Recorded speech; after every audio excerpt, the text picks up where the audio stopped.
اعوذ باللہ من الشیطان الرجیم بسم اللہ الرحمن الرحیم والشمس وضحاها والقمر اذا تلاها والنہار اذا جلاها واللیل اذا یغشاها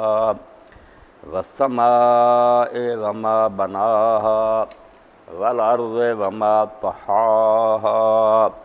ونفس وما سواها فألهمها فجورها وتقواها قد افلح من زکاها وقد خاب من دساها۔ قرآن مجید کی سورہ الشمس کی آیات میں نے آپ کے سامنے پڑھی ہیں۔ ان آیات کریمہ میں اللہ تعالیٰ نے پہلے تو 7 قسمیں اٹھائی ہیں۔ قرآن مجید میں مختلف صورتوں میں اللہ تعالیٰ نے کئی چیزوں کی قسمیں اٹھائی ہیں۔ یہ بھی علماء اسلام کے سامنے بڑا اہم مسئلہ رہا کہ ایک طرف تو دین میں اللہ کے سوا دوسرے کی قسم کو شرک کہا گیا۔ اللہ کے رسول علیہ السلام فرماتے ہیں من حلف بغیر اللہ فقد اشرک، اللہ کے سوا کسی کی قسم اٹھائی جائے تو یہ شرک۔ دوسری طرف بھرا ہوا قرآن کہیں گھوڑوں کی قسمیں ہیں، کبھی ہواؤں کی ہیں،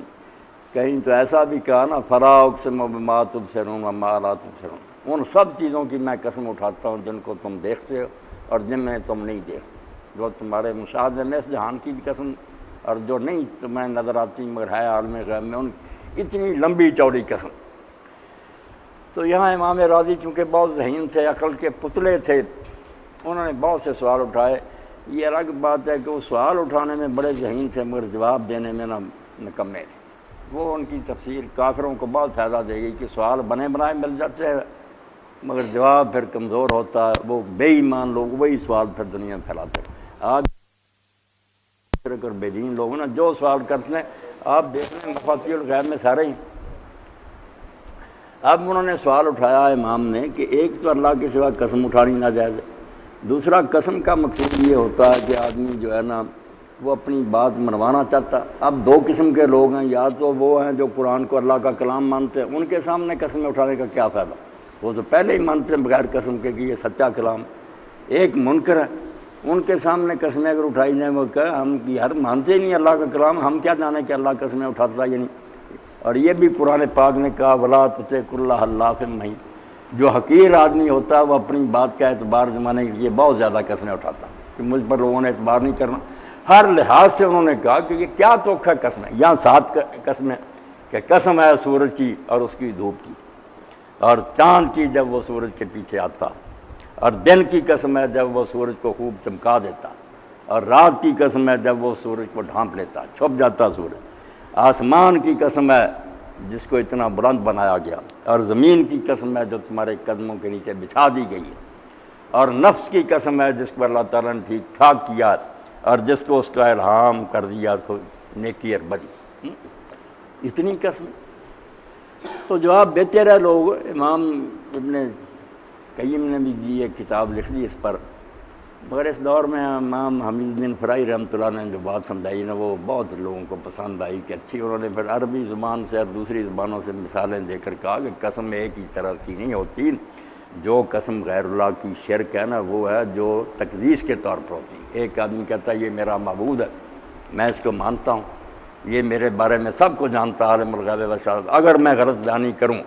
تو میں اس کو گواہ بناتا ہوں کہ یہ پھر مجھ کو ہر قسم کی سزا دے دنیا میں بھی آخرت میں۔ یہ قسم جو اٹھانی ہے یہ معبود کی قسم ہے کہ وہ میرے بارے میں سب کو جانتا ہے، اگر میرے پاس گواہی نہیں میں اس کو گواہ بناتا ہوں کہ وہ جانتا ہے، اور اگر میں غلط کہوں مجھ پر پھر غضب اور ناراضگی اس کی ظاہر۔ یہ سوائے اللہ کے کسی کی نہیں اٹھاتا۔ دوسری قسم ہوتی ہے جو پھر معبود کی نہیں محبت کی ہوتی ہے، یا میں کہتا ہوں مجھے اپنے باپ کی قسم، مجھے اپنے بیٹے کی قسم، یہ شرک وغیرہ کوئی نہیں ہوتا۔ یہ آدمی محبت سے کہتا کہ میرا ان سے پیار ہے، عقیدت ہے، اس لیے میں اگر غلط قسم کہوں، جیسے ہم لوگ کہہ دیتے ہیں دیہات میں ہوتا نا کہ اپنا دودھ پتر لے کے مسجد بڑھ جا، یعنی اگر میں جھوٹ بولوں تو یہ میری پیاری سب چیزیں ہیں، اولاد ہے، یہ دودھ ہے، یہ سارا کچھ مجھ سے چھن جائے، وہ محبوب چیزیں ہوتی ہیں، معبود نہیں ہوتی، محبوب ہوتی۔ تو یہ بھی ہوتا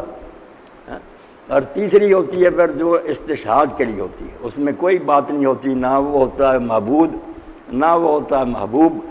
وہ دلیل ہوتی ہے۔ جو بات آپ کہہ رہے ہیں نا، سادہ لفظوں میں کہہ دیں کہ اس چیز پر غور کر لیں، اس سے آپ کو پتہ چل جائے گا۔ یہ بھی انداز قرآن میں کہ آسمان اور زمین کی پیدائش میں، دن اور رات کے آنے میں، بارشوں میں نشانیاں ہیں، وہاں فکرہ بول دیا جاتا، یا اسی بات کو بجائے لآیات نشانیاں کہنے کے بجائے ایک لائن میں کھڑا کر دیا جاتا ہے کہ یہ چیزیں گواہ ہیں، دلیل ہیں، ان پر غور کر لو، اس سے پتہ چل جائے گا کہ جو بات آگے بیان ہوئے باہر حق۔ یہ بطور استدلال ہوتی ہے کہ اس سے دلیل نکلتی ہے، آگے آنے والی بات ثابت ہوتی ہے۔ اس کے لیے ایک مثال جو آپ سن لیں کہ اگر کوئی کہے فارسی زبان میں بلب میگون تو و زلف شبگون تو، مجھے قسم ہے تیرے سرخ ہونٹوں کی جو شراب جیسے سرخ ہے، اور تیری رات جیسی سیاہ زلفوں کی کہ تو عجب دل ربائی، کہ تو بہت دل کو کھینچنے والا، یعنی اس کی محبوبیت اور حسن کی دلیل دے رہا ہے کہ ہونٹ دیکھ لو اور اس کے زلفیں دیکھ لو۔ یہ استدلال ہوتا۔ تو قرآن کی یہ قسمیں ہیں نا، ان میں کوئی نہیں، نہ یہ معبود ہیں کہ اللہ ان کو خدا سمجھے، اللہ سے بڑی ہے کہ وہ ان کو اپنا رب سمجھ کر قسم اٹھائے گا، اس کی تو مخلوق ہے، نہ یہ محبوب ہیں کہ دوسری چیزوں سے گھوڑے ہیں، ہر چیز ہے، عام چیزوں کی قسمیں اٹھا رہا۔ یہ دلائل ہے، جو قرآن میں دلائل ہے نا، اس کا یہ ایک انداز ہے۔ کہیں کیا جاتا ہے ان چیزوں پر غور کرو، دلیل ہے، وہاں آیات صاف لفظ آتا ہے، کہیں قسم کے انداز میں کہ یہ بھی گواہ ہے، یہ بھی گواہ، اس کا ترجمہ بجائے قسم کے اگر ہم کریں کہ یہ چیز گواہ ہے، یہ چیز اس بات کا ثبوت ہے، صاف بات۔ اب اللہ تعالیٰ نے یہاں جن چیزوں کو ثبوت کے طور پر پیش کیا نا، وہ ساری مختلفات ایک دوسرے کے اپوزٹ ہے، ضد، جوڑا جوڑا آ رہا ہے۔ ادھر سورج ہے، سورج کی دھوپ اور طرح کی ہے، اس کی روشنی اور طرح کی ہے، اس کے اثرات اور طرح کے ہیں، اور چاند جب آتا ہے اس کی روشنی ٹھنڈی ہے، اس کے اثرات جو ہیں چیزوں پر وہ الگ ہیں۔ دو بالکل ایک دوسرے کو مگر دونوں سے مل کر کائنات چل رہی ہے۔ کہنا سورج ہی ہوتا تو بہت سے جانور اور جو فصلیں ہیں یہ نہیں رہ سکتے، چاند ہی ہوتا پھر بھی بہت سی چیزیں پک نہیں سکتی، دونوں چاہیے ہیں مختلف، بالکل ایک دوسرے سے الگ معلوم ہوتے ہیں، جیسے سورج کا کوئی خدا اور ہے، چاند کسی اور خدا نے بنایا، الگ الگ مگر ہیں بالکل مل کر کام کر، دونوں کا فنکشن جو نا آپس میں بالکل اتحاد ہے، دونوں خدمت ایک ہی سر انجام دے رہے ہیں۔ اب رات اور دن آپ دیکھ لیں، ہر شخص کا کہاں رات کہاں دن، یار رات رات ہے، دن دن، وہ ایک دوسرے سے بالکل الگ ہے، مگر ہر بندہ جانتا ہے کہ زندگی اس جہان پر دونوں کی برکت سے کیا ہے۔ دن آتا تو لوگ کاروبار کرتے ہیں، رات آتی تو آرام کرتے ہیں، مختلف ہیں مگر مل کر، جس کو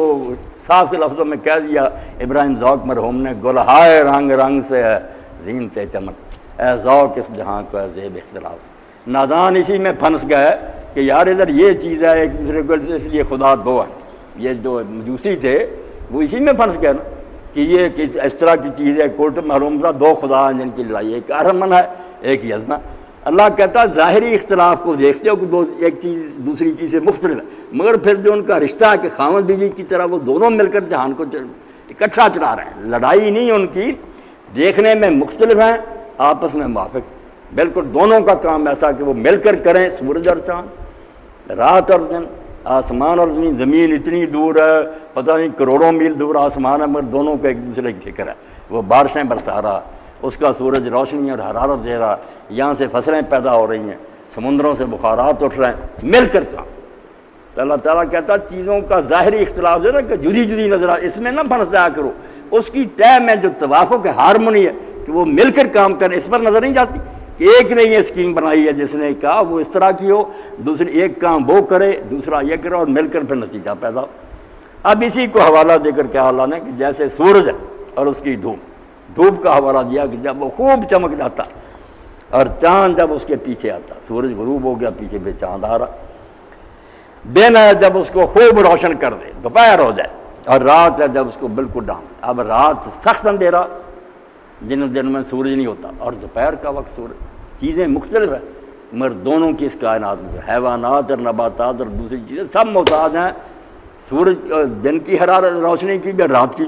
اور فرمایا آسمان اتنی اونچی بلندیوں پر ہے، زمین نیچے بچھی ہوئی،